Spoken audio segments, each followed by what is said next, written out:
saya melaksanakan supervisi untuk persiapan pembelajaran tatap muka. Nah, saya ingin mengetahui sejauh mana persiapan dari sekolah ini untuk menghadapi atau persiapan dalam menghadapi pembelajaran tatap muka dimaksud. Diawali dengan perkenalan, Bu, silakan. Terima kasih, Ibu.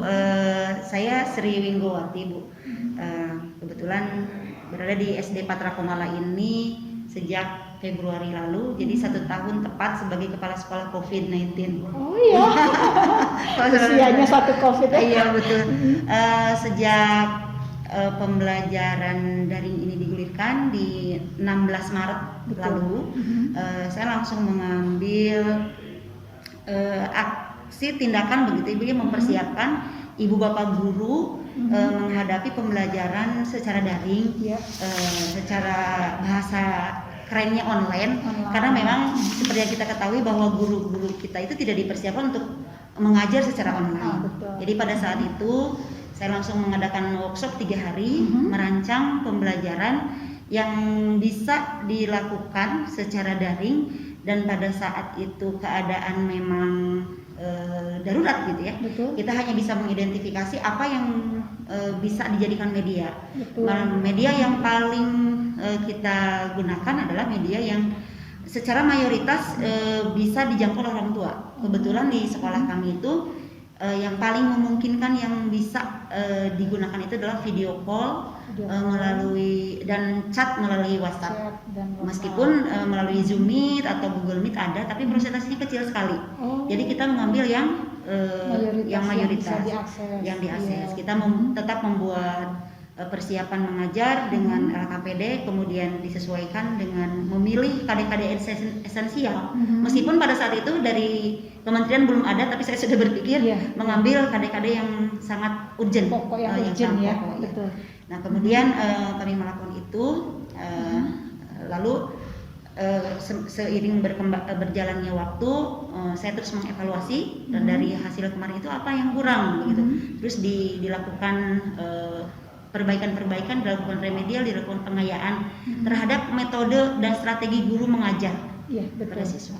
Di awal tahun pelajaran kami mempersiapkan juga untuk program di semester itu, karena pada dasarnya memang model-model pembelajaran, strategi pembelajaran yang dikuasai oleh guru sebelumnya itu harusnya dilaksanakan secara luring.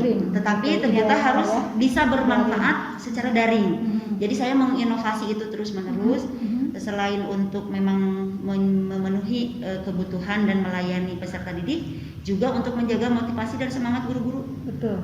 Kemudian kompetensi mereka juga tetap terjaga, sehingga mereka bisa optimal mengajar kepada anak-anak. Sampai tiba waktunya press conference dari Pak Menteri di bulan November terkait dengan persiapan PTM di awal Januari. Pada saat itu saya langsung membaca regulasi, mempelajari, dan langsung mengundang orang tua untuk melakukan sosialisasi kemungkinan jika akan dilaksanakan PTM itu. Kalaupun tidak, itu tidak menjadi masalah karena saya sudah mempersiapkan plan yang lainnya, cadangan. Yang utama justru belajar dengan online. Karena masih kondisinya. Itu dari sisi kurikulum untuk kegiatan persiapan itu. Sedangkan dari sisi sarana prasarana, Disdik Kota Bandung terus mengawal melalui penganggaran dana BOS untuk RKAS, mengikuti Permendikbud nomor 6, nomor 19 di tahun 2020. Relaksasi dana BOS. Termasuk dengan bagaimana dana BOS itu disampaikan kepada PTK ya, PTK yang ber-NUPTK dan seterusnya. Alhamdulillah Disdik memperhatikan sekali dengan PTK ini. Nah, kemudian akhirnya press conference 1 Januari Pak Menteri mengatakan tidak, itu pun sudah saya tindak lanjuti dengan menyampaikan sosialisasi tersebut kepada orang tua, live YouTube, sekaligus mengawali tahun pelajaran di semester genap ini. Dan itu dari sisi sarana prasarana sudah masuk RKS, masker, APD, disinfektan, kemudian hand sanitizer, sabun dan seterusnya, sampai dengan hal-hal yang memang perlu perlu dilakukan pada saat itu saya lakukan. Tapi yang paling utama saya menjaga kualitas, semangat dan motivasi dari guru, sehingga workshop itu selalu saya laksanakan di setiap bulan untuk mengevaluasi dan melakukan pengayaan untuk terus mengikuti perkembangan, karena kan surat edaran 719 tentang kurikulum kemudian disusul dengan 018 itu menuntut kita terus berprogres sampai akhirnya di bulan ini saya tetap melaksanakan itu Bu, dan melaksanakan halnya tahapan prosedur pembelajaran dari guru itu seideal mungkin, karena memang saya yakin dengan saya menjaga semangat, motivasi dan kompetensi guru itu akan berimbas kepada siswanya, siswa. Termasuk ekstrakurikuler pramuka tadi memang tidak dilaksanakan secara khusus, tapi saya integrasikan kurikulum pramukanya ke dalam mata pelajaran sehingga Permendikbud 63 tentang kepramukaan yang di sana sebagai kurikulum wajib pada ekstrakurikuler wajib pada kurikulum 13 itu tetap terintegrasi. Pendidikan kepramukaannya di mana, gerakan pramukaannya mana itu kita sudah lakukan itu tetap. Hanya memang tidak terasa oleh anak-anak. Betul ya, ternyata itu mereka belajar di pramuka gitu kan dengan masuk ke internet. Betul, seperti itu. Tahap berikutnya ketika ini mendengar akan ada Pak Menteri ya statement dari surat kabar kemarin bahwa kemungkinan seperti itu, saya sudah langsung mengambil rapat terbatas dengan para wakasek kurikulum, kemudian dibantu juga Satgas kurikulum, sarana prasarana kesehatan mempersiapkan jika di bulan Juli itu akan diadakan tatap muka. Saya sudah rancang Bu bagaimana mekanisme pengaturan anak-anak masuk berdasarkan petunjuk yang 50% itu, sehingga 1, 2, 3 di hari ini, besoknya 4, 5, 6 dari 14 rombel yang ada anak-anak dengan jumlah kelas yang hanya 11, ternyata setelah dipetakan kita hanya butuh 7 kelas di satu hari. 7 kelas di satu hari dengan model apa? Dengan model sistem setengah 50% tadi. 50%. 1, 2, 3 itu kan setengahnya dari keseluruhan jumlah siswa. Nah, itu nanti dibagi 2 juga. Kelas 1A misalnya dia ada 28 siswa. Yang pertama termin pertama dia akan masuk di pukul 7 sampai dengan pukul 9. Oh, jadi durasi pembelajarannya 2 jam. Dan menurut regulasi yang saya baca itu kan paling lama 2,5 jam. 30 menit adalah rentang untuk penyemprotan disinfektan menjelang kedatangan anak-anak yang berikutnya. Kemudian dari sisi kurikulumnya saya sudah mencoba melihat lagi membedah SE 719 yang diperjelas dengan 018 itu Bu. Ternyata kan KD-KD-nya diringkas ya, dan kita memilih untuk menggunakan KD-KD pilihan dan KD-KD tambahan yang diperlukan oleh sekolah ini. Jadi kan ada 3 pilihan ya Bu ya. Boleh mengambil full kurikulum 13 atau KD-KD esensial, atau sekolah memiliki kurikulum tersendiri. Nah, itu akan saya coba integrasikan lagi Bu, karena di sekolah dasar itu saya masih mempercayai bahwa anak-anak masih berpikir holistik sehingga masih harus terintegrasi tematik. Tetapi kita harus mengaitkan KD-KD yang ada di setiap mata pelajaran, diikat dengan satu tema, kemudian dibelajarkan alurnya, prosesnya, tanpa memunculkan nama mata pelajaran, tetapi itu sudah mengandung karakteristik mata pelajaran integrasi. Jadi tim kurikulum ini akan dimulai dari kelas 4, 5, 6. Saya workshopkan dulu, setelah menghasilkan produk udah siap, saya susul dengan kelas 1, 2, 3. Nah, barangkali baru itu Bu persiapan saya selaku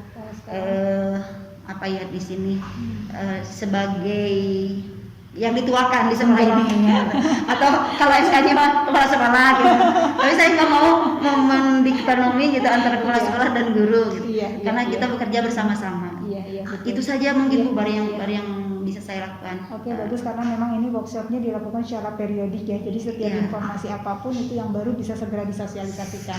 Terutama koordinasi antara kepala sekolah dan guru itu harus tetap terjalin, karena seperti yang disampaikan tadi akan sangat berimbas kepada peserta. Nah, ketika akan nanti dilaksanakan PTM Apa yang Ibu ingin sampaikan kepada dari sisi orang tua maupun siswa sebelum mereka berangkat ke sekolah? Barangkali apa yang ingin saya sampaikan, satu, jika ini adalah suatu kebijakan nasional ya yang harus diikuti, maka kita akan ikuti sebaik mungkin, kemudian seideal mungkin di tengah kondisi yang tidak ideal. Karena tugas kita sebagai abdi negara yang mencetak bekerja hari ini dan persiapan masa depan itu ya memang harus seperti itu. Jadi saya berharap keadaan alam bersahabat kembali kepada hal yang normal, karena memang kalau insya Allah penyakit itu selalu ada obatnya. Orang tua bisa mengikuti juga regulasi yang ditetapkan oleh pemerintah melalui kami lembaga. Kemudian apa yang kami lakukan adalah pertama mungkin mensosialisasikan kepada orang tua, kemudian programnya yang awal nanti pembiasaan AKB-nya, penerapan AKB di situasi sekolah formal. Karena selama ini memang secara langsung kepada siswa belum. Karena siswa itu mendengar dari orang tua. Kalau harapan saya dengan situasi yang berubah baik dan seterusnya itu, sekolah akan segera kembali normal. Karena Ibu, saya masih menganut keyakinan bahwa pendidikan karakter itu harus direct, Bu ya. Ternyata langsung ketika anak teladan, iya, dengan teladan face to face. Kemudian ketika anak melakukan satu kekeliruan itu, yang ada yang harus ditegur pada saat itu. Nah, itu hanya bisa dilakukan melalui sekolah dan melalui pembelajaran tatap muka. Kemudian kalau online itu kita tidak bisa melihat secara langsung, mengawasi secara langsung gitu ya. Ketika anak belajar meskipun kita melakukan video call begitu, kita tidak mengetahui secara langsung. Kemudian si daya pamibahasa Sundanya gitu ya, ada rasa segan dan seterusnya berbeda ketika tatap muka dengan guru. Karena tidak berada dalam posisi lokasi yang sama. Itu implikasinya sangat berbeda jauh manakala tatap muka dengan online. Jadi kalau harapan saya mudah-mudahan insya Allah usaha baik pemerintah yang sudah selama ini dilakukan, kami pun tidak main-main melaksanakan tugas ini. Insya Allah meskipun dalam keadaan online, saya dengan segala keterbatasan dan kemampuan saya mengawal teman-teman untuk terus menjaga motivasi dan semangat. Ya, terima kasih Ibu atas waktunya.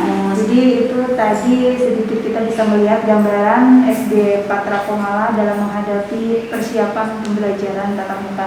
Sudah dipersiapkan bagaimana dari sisi kurikulumnya, dari sisi salasnya, dan diharapkan karena sekolah ini pendidikan bukan hanya tanggung jawab dari sekolah, tapi tanggung jawab juga dari orang tua. Bagaimana orang tua membekali anaknya ketika sebelum mereka berangkat ke sekolah dengan nutrisi yang baik dan terutama peralatan kesehatan yang memadai. Terima kasih waktunya Ibu. Sama-sama Ibu. Terima kasih atas kepercayaannya. Oke, terima kasih. Assalamualaikum warahmatullahi wabarakatuh.